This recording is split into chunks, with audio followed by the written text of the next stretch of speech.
You're gonna be sticking around for a while. Oh, that! Shut up,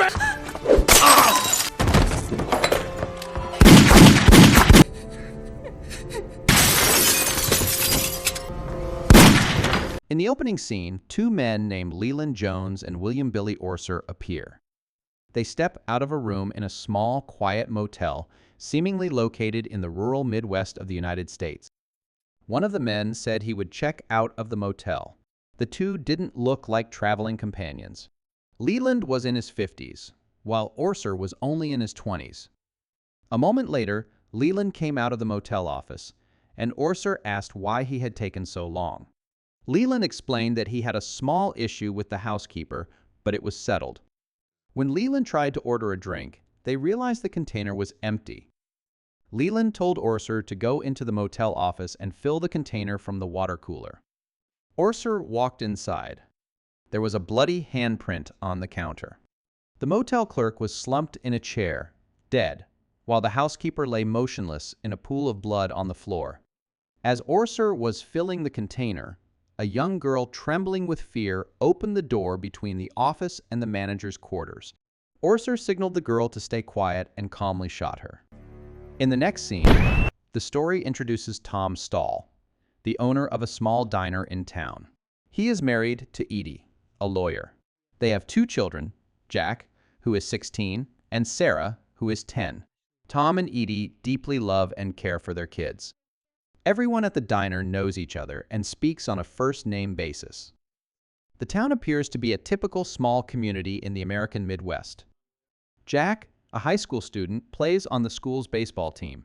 He catches the final ball, ending the game and causing Bobby Singer, a local bully, to be called out. In the locker room, Bobby tries to provoke Jack into a fight, but Jack skillfully avoids the confrontation with his sense of humor. That evening, Bobby and a friend drive aimlessly around town, clearly bored and looking for trouble. Bobby and his friend saw Jack and his girlfriend Judy Danvers sitting at a street corner smoking marijuana.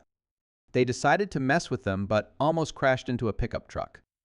Bobby flipped off the people inside but quickly backed down when he saw their cold, menacing stares. Leland and Orser glared at the two high schoolers, their expressions warning that they were about to make a serious mistake. Orser complained that he was sick of these small, boring towns and the people living in them. A little later, Leland and Orser entered Tom Stahl's diner just as it was about to close. Leland calmly ordered coffee and pie. Tom told them the diner was closed, but Leland loudly insisted on getting his coffee. Staying calm, Tom agreed and told the waitress, Charlotte, to head home. As Charlotte was leaving, Orser suddenly grabbed her, forced her into a chair, and groped her. He ordered her not to move. Tom quickly realized that the two men were there to rob the diner. He handed over all the cash from the register. But Leland pulled out a gun, saying the money was rightfully his, then told Orser to kill Charlotte to prove to Tom that they weren't just there for a simple robbery. Leland was momentarily distracted when Orser attacked the waitress. Acting quickly, Tom grabbed the hot coffee pot and smashed it into Leland's face, knocking him to the floor and causing him to drop his gun. Tom leapt over the counter and swiftly picked up the weapon. Orser fired at him but missed. Tom fired back, hitting Orser 3 times in the chest, sending him crashing through the window and against the front door. Leland crawled toward Tom and stabbed him in the leg. Tom immediately fired, shooting Leland in the head and killing him on the spot. The local media hailed Tom as a hero. When reporters asked for an interview, he declined and went to the hospital instead. His story quickly appeared on the front page of newspapers and in local news broadcasts. Tom suffered only minor injuries and walked with a limp for a few days. A few days later, while Tom was working at the diner, 3 well-dressed men walked in as the place was crowded with customers congratulating him. It was clear they weren't locals. They sat at the counter, and the man who seemed to be the leader, wearing a suit and dark sunglasses, ordered a cup of coffee. He repeatedly called Tom Joey, even though Tom insisted he was mistaken for someone else. The man insisted that Tom was from Philadelphia and clearly believed he knew him. Tom's wife, Edie, became uncomfortable with their comments and demanded that they either order something or leave. The leader placed a $100 bill on the counter, saying they had just paid for the customers. When Edie threatened to call the police, the men finally left. As they drove down a rural road, their car was stopped by a police patrol vehicle. Sheriff Sam Carney was a seasoned officer with a serious demeanor. However, the three men he questioned, especially their leader, showed no fear of his firm attitude. They claimed to be tourists and made mocking remarks. Later that day, Sam visited Tom and Edie to talk to them about the incident. Sam warned them that the three men were members of an organized crime gang from the East Coast. He had contacted several police connections in Philadelphia and the FBI, but couldn't find any information or criminal record under the name Joey Cusack, the man they referred to as Tom. Although there was no record of Joey Cusack, there was a man named Richie Cusack in Philadelphia, the leader of an Irish-American crime family connected to those three men. Soon after, they began following Tom and his family. A few days later, Tom noticed their car heading toward his house. Limping and out of breath, he rushed inside to grab his handgun, but when he checked, no one was there. One day, while Edie was shopping at a local mall, her daughter suddenly ran off. As Edie chased after her, she accidentally ran into Carl Fogarty, the leader of the group of men. He struck up a conversation and claimed that her husband wasn't who he said he was. Edie defended Tom, but Fogarty coldly suggested she ask her husband about Richie Cusack, whom he said was Tom's brother, adding that Tom was exceptionally skilled at killing people. That same day, Tom's son Jack was confronted by Bobby and couldn't get away. Angered by Bobby's constant taunting, Jack suddenly fought back, beating Bobby and his friends so badly that Bobby ended up in the hospital. This showed that both Tom and his son were capable of causing serious harm when pushed too far. After Jack returned home, he and Tom argued about the incident.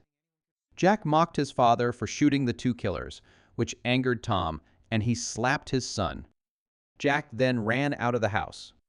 Moments later, Tom noticed Fogarty's car parked outside. The men demanded that he drop his gun and come with them.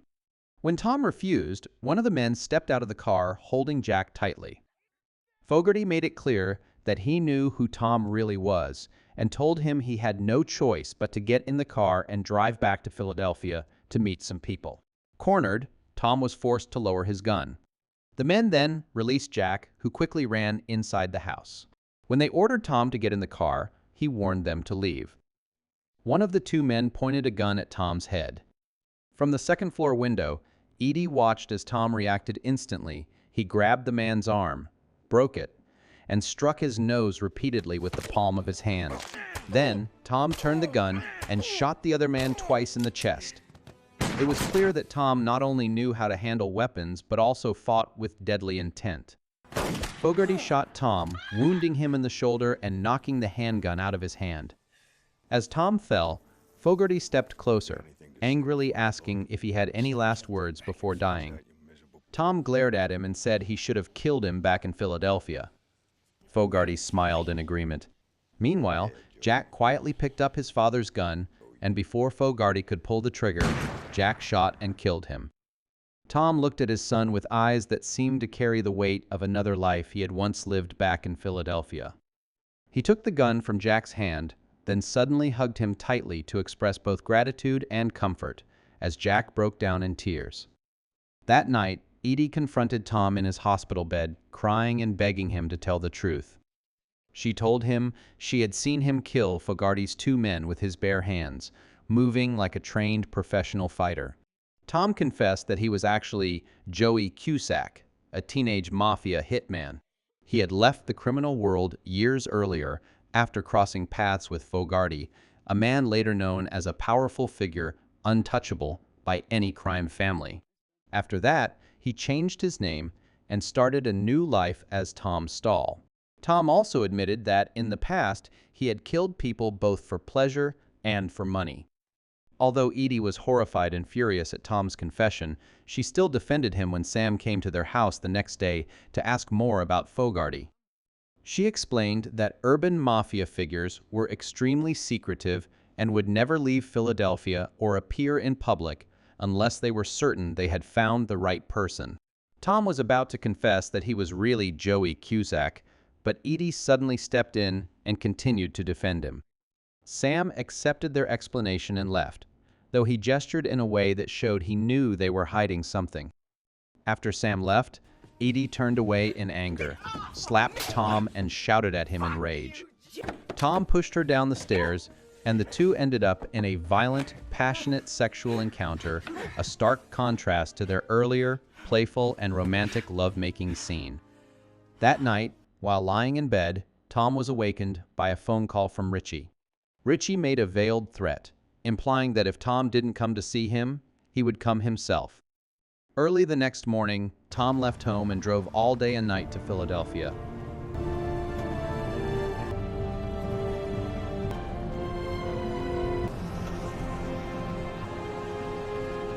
There, he stopped at a bar and met a rough-looking young man. The man drove Tom to a luxurious mansion, where he met a well-dressed, confident man who seemed genuinely delighted to see his younger brother again. After some small talk about Tom's new life, Richie began to speak about the costly troubles and the loss of influence in the Mafia world that Joey had caused before he disappeared. Tom, who no longer wanted any connection to the criminal world, asked Richie what he could do to make things right. Richie calmly replied that the only way was for Tom to die, then turned away as the driver came up behind and tried to strangle Tom with a rope.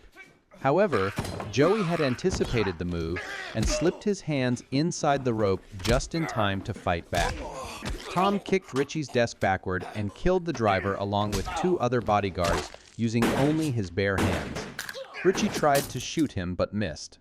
Believing Joey had escaped through the front door, Richie chased after him with his gun ready. Meanwhile, Joey killed the last bodyguard inside the house and locked the door, trapping Richie outside. When Richie unlocked the door to enter, Joey opened it and shot him in the head. Afterward, Tom drove home, where his family was sitting down for dinner.